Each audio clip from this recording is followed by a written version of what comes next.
ল'ৰাটোক আমি কেঁচে দিয়া নে কেনেকৈ এৰেষ্ট কৰিলে? চাপৰিয়া শোভা মাঝি নামৰ 22 বছৰীয়া যুৱতী এগৰাকীক যোৱা 9 তাৰিখে ৰাতিপুৱা 4টামান বজাত ফোন কল আহে।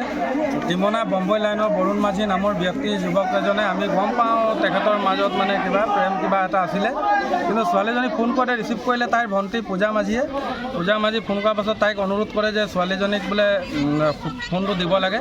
তো সেইটো সময়ত শোভা মাঝিয়ে ফোনটো লৈ লোৱাৰ পাছত হয়তো ৰাতিপুৱাৰ কথা ছোৱালীজনী হৈ তাৰ ভণ্টিজনী পাহৰি যায়। পাছত শোভা মাঝি অকণমান পাছত মানে কামত গ'ল বুলি ঘৰৰ মানুহে একো চিন্তা কৰা নাই আৰু যেতিয়া ঘৰ ঘূৰি নহাত 3টামান বজাত প্ৰায় বাজে, তেতিয়া তাৰপাছত নহাৰ কাৰণে গোটেই গাঁৱৰ ৰাইজে বা পৰিয়ালবৰ্গই খবৰ খাতি ল'লে।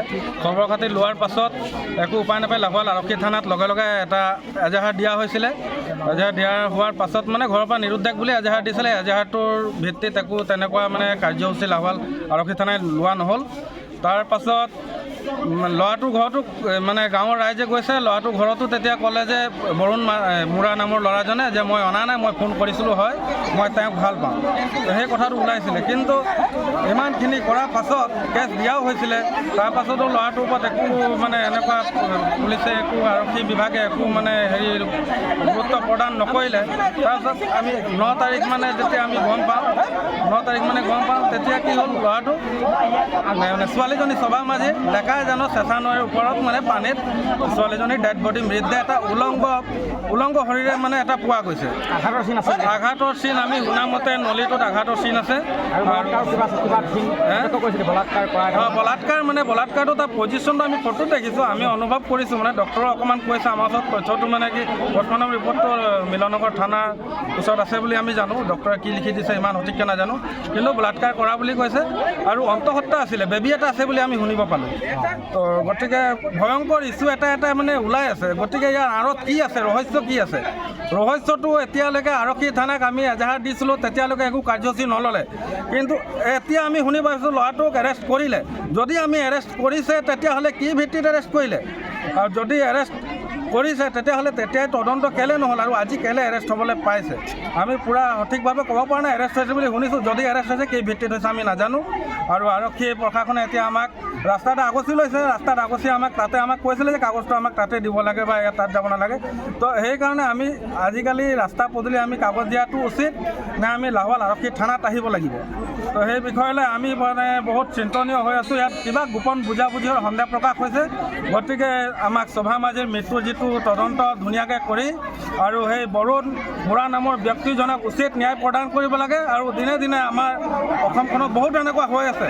গতিকে Madna Singh case, rape case, এই কেছবিলাক কেতিয়া মানে হ'ব? গতিকে মাননীয় ডক্টৰ হিমন্ত বিশ্ব শৰ্মা ছাৰলৈ কৰজোৰে অনুৰোধ কৰিছোঁ আমাৰ কাঠগাঁও বাকী চাপৰি ৰাইজ হৈ। গতিকে এই বিষয়টোলৈ উচিত তদন্ত কৰি আৰু আমাক উচিত ন্যায় প্ৰদান কৰে যেন তাকলৈ ধন্যবাদ।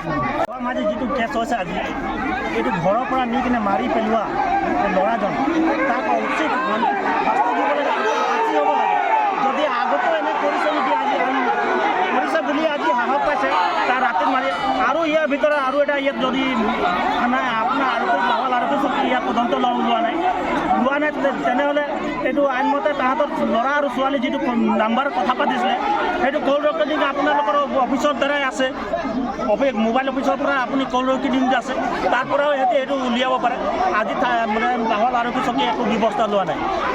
তাৰপিছত শোভা মাঝিৰ যিটো উচিত তদন্ত আৰু তাত যোনটো দায়ী কৰিছে তাৰ উচিত অসম চৰকাৰক আৰু আমাৰ হেমন্ত বিশ্ব শৰ্মাক কৈছোঁ, আমি মহিলা সুৰক্ষা যোনটো আছে আপোনালোকৰ সেইটো হিচাপত ছোৱালীজনীক যোনটো অন্যায় কৰিছে সেইজনক ফাঁচি হ'ব লাগিব, ডাইৰেক্ট ফাঁচি হ'ব লাগিব।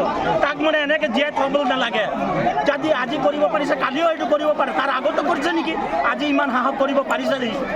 সেইটো বুলি মই আপোনালোকৰ মিডিয়া থ্ৰু দি মই মানে অনুৰোধ জনাওঁ। এজন কৰ্মকৰ্তা শোভা মাঝি যিটো কেছ হৈছে আজি, এইটো ঘৰৰ পৰা নি কিনে মাৰি পেলোৱা ল'ৰাজন, তাক উচিত শাস্তি দিব লাগে আৰু তাৰ ফাঁচি হ'ব লাগে।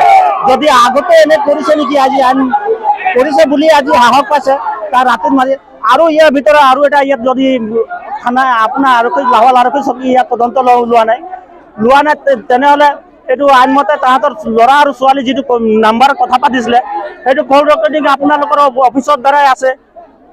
মোবাইল অফিচৰ পৰা আপুনি কল ৰেকৰ্ডিং আছে, তাৰ পৰাও সিহঁতে সেইটো উলিয়াব পাৰে।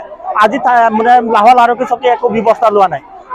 তাৰপিছত হেৰি শোভা মাঝিৰ যিটো উচিত তদন্ত আৰু তাৰ যোনটো দায়ী কৰিছে তাৰ উচিত অসম চৰকাৰক আৰু আমাৰ হেমন্ত বিশ্ব শৰ্মাক কৈছোঁ, আমি মহিলা সুৰক্ষা হেৰি যোনটো আছে আপোনালোকৰ সেইটো হিচাপত ছোৱালীজনীক যোনটো অন্যায় কৰিছে সেইজনক ফাঁচি হ'ব লাগিব, ডাইৰেক্ট ফাঁচি হ'ব লাগিব।